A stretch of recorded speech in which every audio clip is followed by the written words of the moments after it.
What do you think, DJ? Want to get started? Yeah, let's do this. All right. So the webinar is called 3 Ways to Find and Engage New Email Subscribers with SMS. And SMS is text messaging, for those who might not know.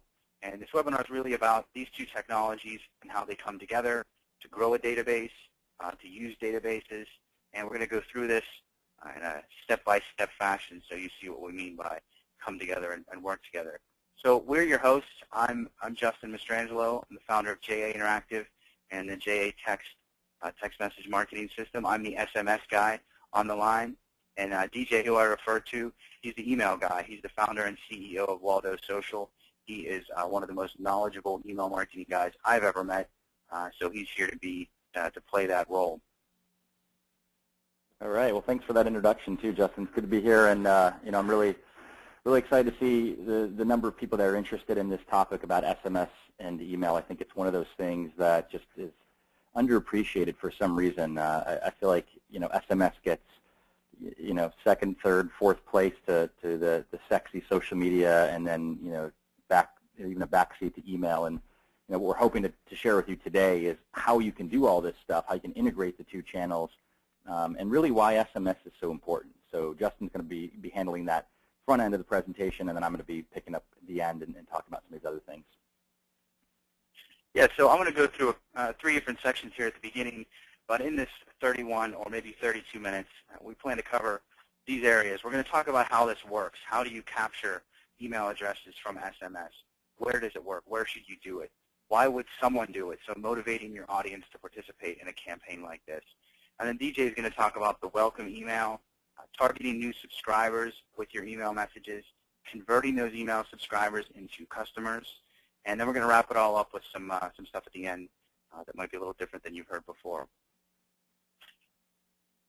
So let me kick this off with how does it work. Let's just do a simple step-by-step walkthrough of how this technology works. I'm sure most of you have seen at some point one of these text message call to action. So this one here was in a television commercial, but it could be on a print, radio, media, outdoor. There's a lot of different places you could see something like this. But it's basically telling you to do something. Text a word to a short code for a chance to win, to get a coupon, to get more information. So that's where this all starts. Somebody sees this SMS call to action. So let's see what this looks like on the phone. They're going to enter that 5-digit or 6-digit short code in the 2-line, and then the message is going to be whatever the keyword is in the piece that they're looking at. What's happening on the back end when they send that message? This is a shot from our system. That phone number, depending on how you have the campaign set up, may be stored in a database. So you're saving that phone number for future messages or whatever it may be. So just like if I were to text you, you would have my phone number. Same way it works when you text a short code. Your phone number can be saved for future text messages. So what we're doing different here now that we're involving email is you get an immediate message back that says, hey, to complete your entry or to get your coupon, reply with your email address. So now we're using SMS to get more than just their phone number. We're actually asking them for their email address. So in my case, I'm texting back my email address to the same short code, and then I'm getting a confirmation message. Your email has been accepted. Check your inbox soon for your offer.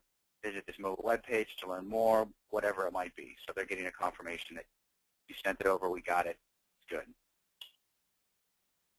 So now we have an email address. What can we do with that email address? Well, I showed you where we're saving the mobile phone number. Well, we can take that email address, we can store it in a database that you could upload into your email marketing platform, or you can actually take that email address and push it straight into the email marketing platform, which is great because DJ is going to talk a little bit later about the welcome email. So you can actually push that address in there, send them an email all at one time. So it's all happening behind the scenes, no manual import, it's all instantaneous. And now we've got 2 databases out of one interaction here. So it's Twitterific is what we're calling our tweets today. That's a good tweet if you want to send something out, that you can add emails captured from SMS to your email marketing platform in real time and send them a welcome email immediately. And Justin, if you could stay on that screen for one quick second, I just want to remind folks that are coming in, a little bit after 2 o'clock Eastern here.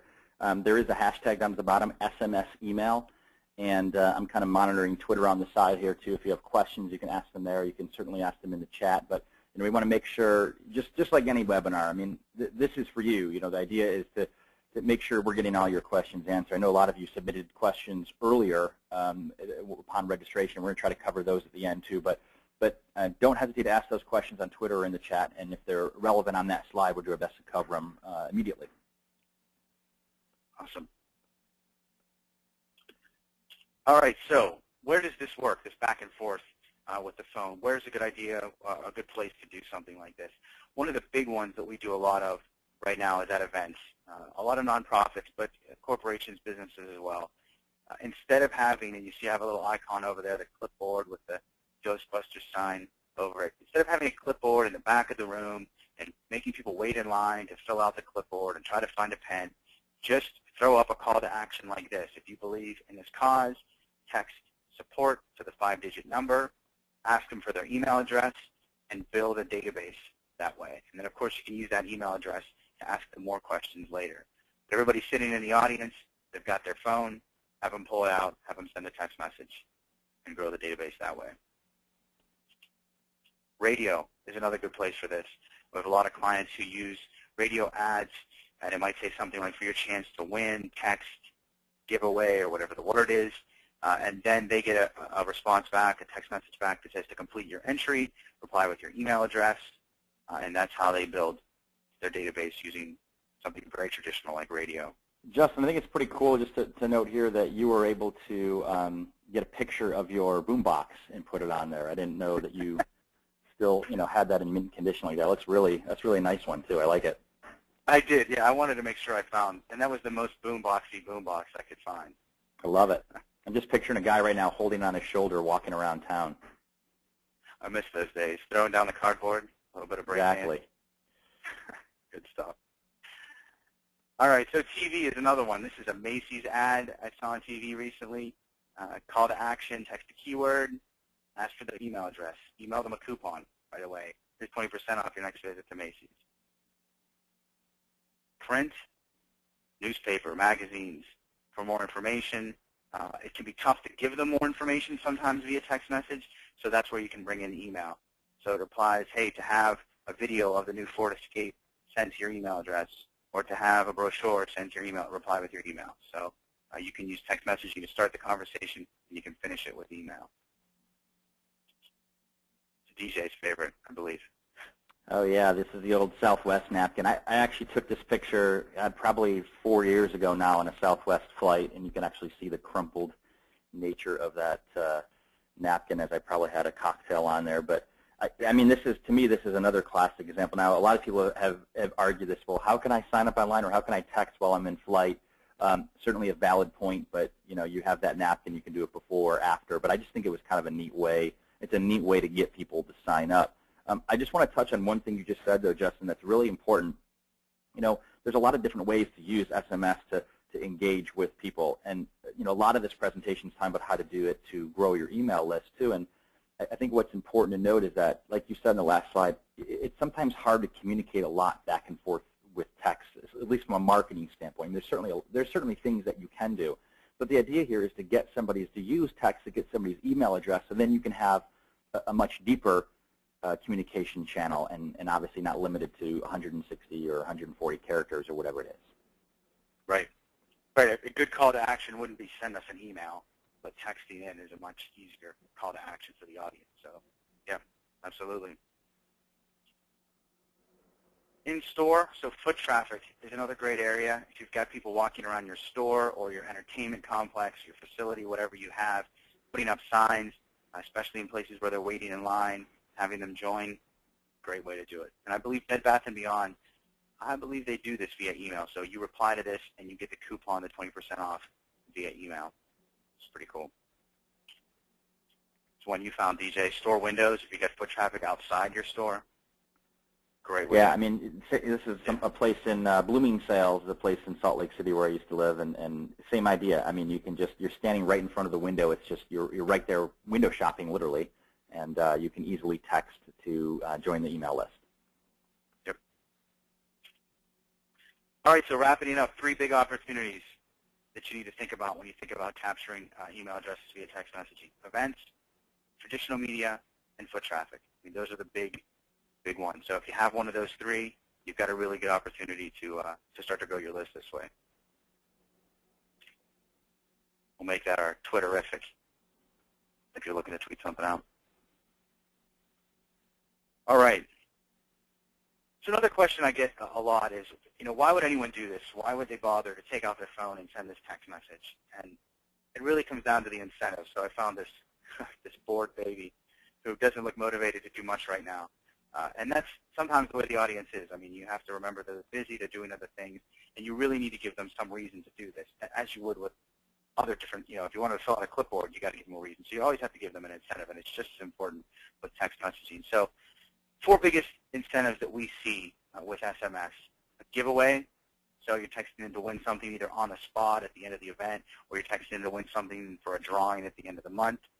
An offer, a coupon. If they can get that offer, that coupon right away, it's even more valuable. Signing up to join a cause, to join a club, to join whatever it is that you're offering is a good reason. And more information. I mean, we've seen colleges and universities use texting if someone's at an open house and the student wants to request more information, or they see a billboard, and using texting and email to get them the more information that they want about that school. So sometimes that can be enough of an incentive on its own.